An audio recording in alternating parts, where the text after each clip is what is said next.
You know what happens when Vivian has a list and coffee? You know what that is? It means it's time for another mental health video. And today, first off, I wanted to say thank you. I ended up taking 2 videos down for my choice and my choice alone. But if you saw those videos, you provided me with support. I thank you so much. It was a very scary time in my life, and I just appreciate all the support. But besides that, I have lists. You can kind of tell. Lists. And today, we are going to talk about my favorite mental health role models.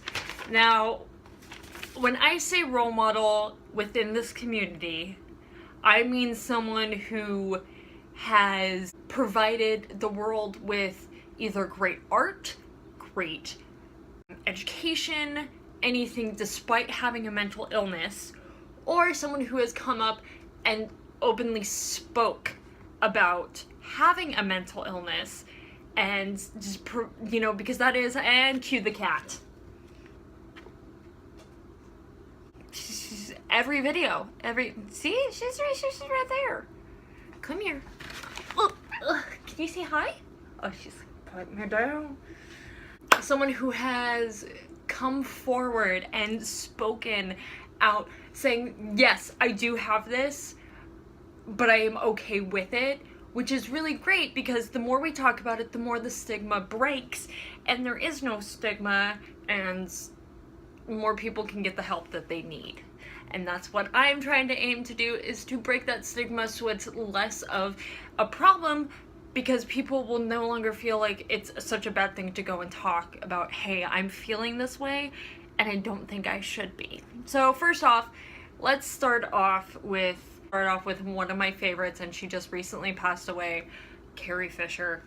Absolutely adore her. I do wish her family, so I guess it's just her brother that's left.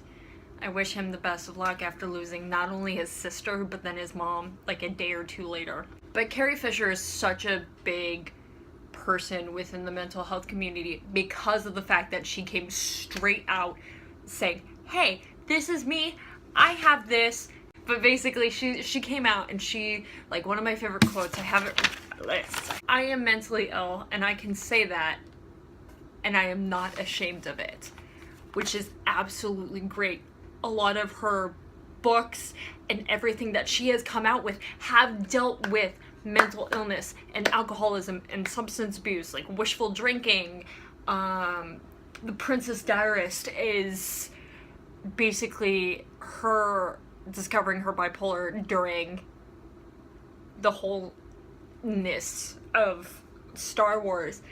And I love the fact that she just came out forefront, and she was such a huge icon.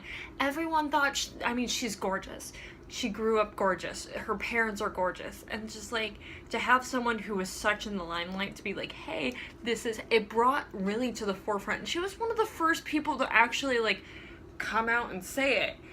Also on the same boat, I guess, of people coming out and saying it and talking about it was Jim Carrey. I love Jim Carrey. Jim Carrey is one of the main reasons I got into comedy, and I will say this now, and people are gonna hate me because it's about ethereal and like forgetting and depression, blah blah blah.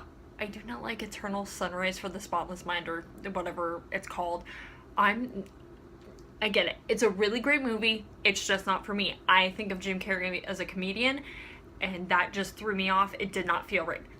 Despite that fact, I know I'm gonna get so much hate for that because everyone's like, that's my favorite movie. But he literally came out, so he, suffered from alcoholism, depression, ADHD, but he came out literally saying, I've been on Prozac for a very long time for my depression, and it's been helping, which is absolutely great. Oh my God, that is like, again, these people, especially during the 80s, 80s and 90s, when these people were coming out, it was still a huge thing. People did not talk about it. So having the fact that these Jim and Carrey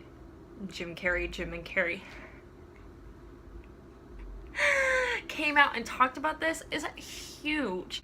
Same thing with Robin Williams. Unfortunately, such a great comedian that we did lose to actually suicide, which is sad.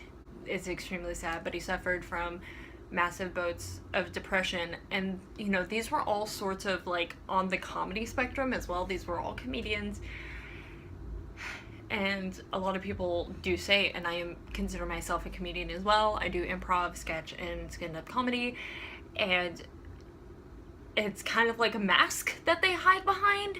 And sometimes, you know, being able to make people laugh is one of the best reliefs, but it's also a huge mask that I sometimes hide behind. It's how I deal with sadness. Humor and jokes are how I deal with my depression. But same thing, he came out and he was very vocal about what was wrong and made jokes about it. A couple of people who just made beautiful things. They didn't necessarily come out about it, but they made beautiful things despite saying, hey, I feel this way. Heath Ledger never really came out. He kind of kept everything inside. And unfortunately, we did lose him to an overdose, but absolutely one of my favorite actors of all times. I am so sad we lost him so young, but despite that, he made beautiful, beautiful movies. He's my favorite Joker, hands down.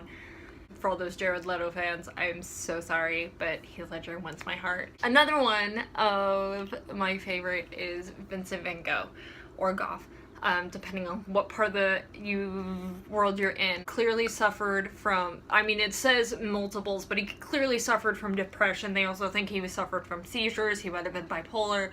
The problem is that the DSM-5, which is the classification for psychology, it's the huge book of the plethora of illnesses, wasn't really updated until more so recently. So a lot of these people who may have had these things could have had something completely different with what they know now. So back then, clearly suffered from depression, could have been bipolar, but cut off his freaking ear and sent it in an envelope to his loved one. But despite that, he made beautiful works of art, paintings. He's probably one of my favorite painters of all time. Just absolutely beautiful and brilliant, and you can definitely see in him and his artwork the torment a little bit, but also that he had bouts of happiness. And I had Kurt Cobain on here as well. I mean, clearly he was very forefront with what he had, but he kind of also kept it secret until, of course, he was April 5th, 1995. I think my brother was 3. Unfortunately passed away from suicide. What I believe. I know people are gonna say other things, but absolutely, I'm from Seattle, Pacific Northwest girl at heart. Just all of their music. My favorite album almost of all time is probably Nirvana Unplugged at the MTV special in New York. It's probably just like, it's acoustic Nirvana music and a couple other songs. It's absolutely brilliant. Usually sometimes when I'm feeling really depressed or anything like that, I paint, and sometimes some of my greatest art comes out of me, whether it's painting or writing or crocheting, or just my thoughts come out of absolutely during the deepest, darkest points, which is, you know, again, there are a lot of people that I look up to. I had a couple of people that I love, absolutely love, and I don't want to forget about them, but they're not necessarily celebrity status like Carrie Fisher or anything like that, but they are an amazing group of people. First off, one of my mental health role models is my father. I'm not going to share what he suffers from because that's his own story, but he is the one who, when I was first diagnosed, absolutely was him and my mom, but I was able to go and talk to him about it because he knew exactly what was going on. And he's also an EMT, and so when I'm during my panic attacks, and this happens to a lot of people, I have pains. I can't breathe, I can't think straight, but I always have like something hurts desperately. Like usually it's like maybe my kneecap is really sore and I can't walk on it, or I have a pain in my arm. I hear this is common, but he'll always be like, you know, that's not here's the reason why this doesn't work, and he'll explain the anatomy and the process of why this doesn't work, and it's all in your head. So I absolutely love my dad. He's probably one of my greatest mental health role models, because if he can get through what he has in life, it gives me hope that I can get through what I have in my life.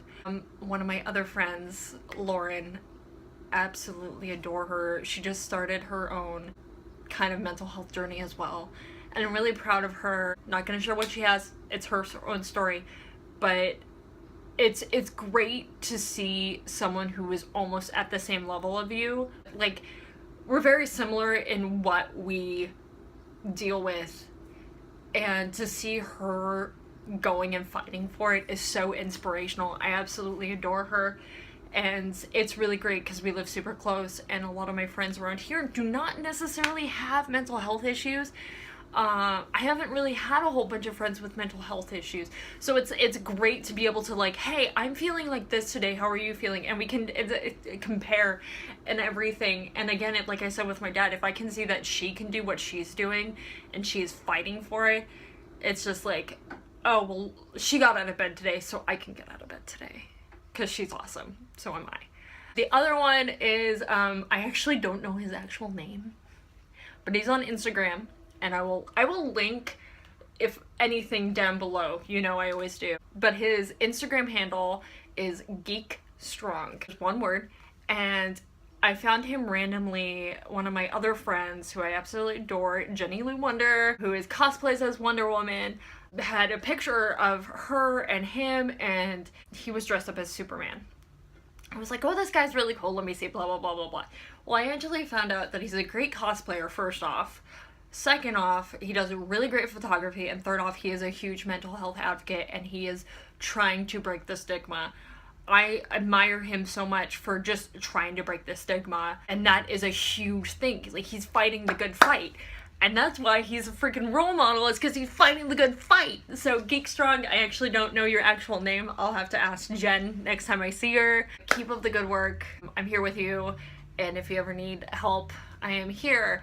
And I've already talked about these guys in a previous video, but I absolutely freaking love this company.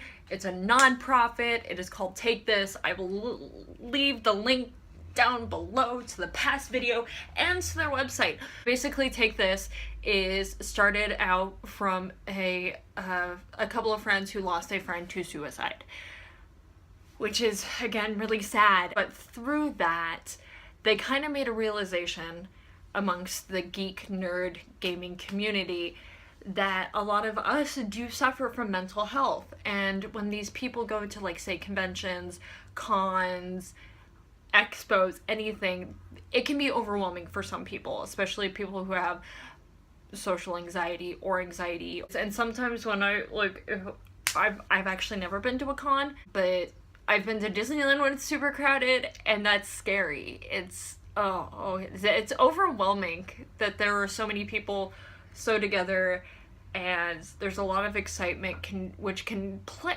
like, your brain does millions things, especially when you suffer from the plethora that I do. Take This started off as, if you've ever played the original, one of the original Zeldas, Zelda, the 8-bit Zelda, goes into a cave and he meets a little wizard, and the wizard's like, take this, it's dangerous to go alone, and he gets his sword and shield. So their idea is, take this, here it's dangerous to go alone, we are here for you. What's really cool is they call them AFK rooms, and they are basically, they go to every convention, and they're all completely sponsored. They have volunteers, just regular people like you and me, and then they have volunteer psychiatrists, and basically it is a room where, in conventions, where people can just go and chill.